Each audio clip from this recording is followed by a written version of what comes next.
Matthew chapter 25, verses 14 through 30 is the parable about the talents. One day a man decided to go on a journey, and before he left, he had 3 servants that he delegated his talents, money, to. To the one servant he gave 5, to another he gave 2, and to the other he gave 1. When the master left to go on his journey, the first servant with the 5 talents, he goes out there into the world, he multiplies it and makes another 5 off of the 5 talents he was given.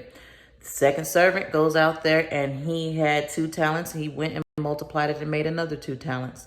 The other servant with the 1 talent took his talent and he buried it in the ground. The master returns back home from his journey and he checks his accounts with the servants. So the man with the 5 talents, he comes to the master and he says, "Hey, master, you've given me 5. I went out there and I multiplied it and made another 5. So the master goes and says, "Well done, my good and faithful servant. You have been faithful over a few things. I'm going to make you in charge over many things. Come share in my joy." Okay. The second one comes up to him. He says, "Hey, master, you've given me 2 talents. I went out there and I multiplied and I brought you 2 more back." The master goes and says, "Well done, my good and faithful servant. You've been faithful over a few things. I'll make you in charge of many more. Come share in my joy." Okay. Now, the one guy with the 1 talent, he goes and says, "Master, I know you're a harsh person. You reap where you haven't sown and you gather where you haven't scattered seeds." He said, "So I took your talent and I buried it." Yeah, I buried it. And so the master goes and tells him, he says, "You lazy and wicked servant.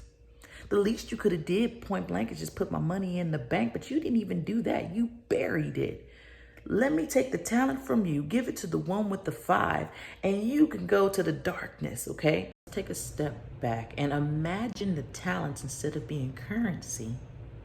Imagine the talents being gifts within oneself. Gifts of healing, gifts of miracles, gifts of prophecy, gifts to be evangelist, gifts of knowledge and wisdom and understanding. Imagine having all of that talent, all of those gifts in you. You can have 5 of those gifts. You can have 2 of those gifts. You can have 1 of those gifts. What are you going to do with it? Because the Holy Spirit gave you those gifts to go out and multiply, disciple to people, encourage people to bring out their gifts and operate in their spirit of the gifts, because we're all in one body of the Christ. I want to highlight verse 29 though. It says, "For the ones that have, more will be given, and they'll have more than enough.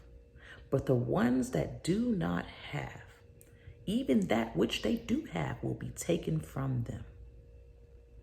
That right there is just self-representation of your thoughts. If you don't feel like you have enough, what you do have will be taken from you. And you've heard the old saying of, you don't miss your water until your well runs dry. This is that situation to where if you can't acknowledge what it is that God has already done in your life and be fruitful and multiply like his word says, that very thing that you took for granted will be taken from you. And in the reverse, which is the first part of verse 29, the things that you cherish, the things that you give thanks for, your attitude of gratitude. The Lord sees your attitude of gratitude. And through your attitude of gratitude for the things that he has already done for you, he will take that and multiply it. Can I tell y'all a secret? Don't tell nobody, because it's between us, okay? The stewarding over your seeds is your purpose in life. The stewardship over your seeds that God has given you in obedience is the purpose of your life. Think about it. Don't tell nobody though, but think about it. So I encourage you, take a pen, go to God in prayer and ask God, what are the talents, the gifts that you have given me, Lord, and how can I be a better steward over what it is that you have sown into me? Remember this, you are a disciple of Christ. You are talented in multiple arenas, okay? Lord has already expanded your life and he has increased you. Be grateful for the increase that you have received, and you are loved by many. Until the next one, take care.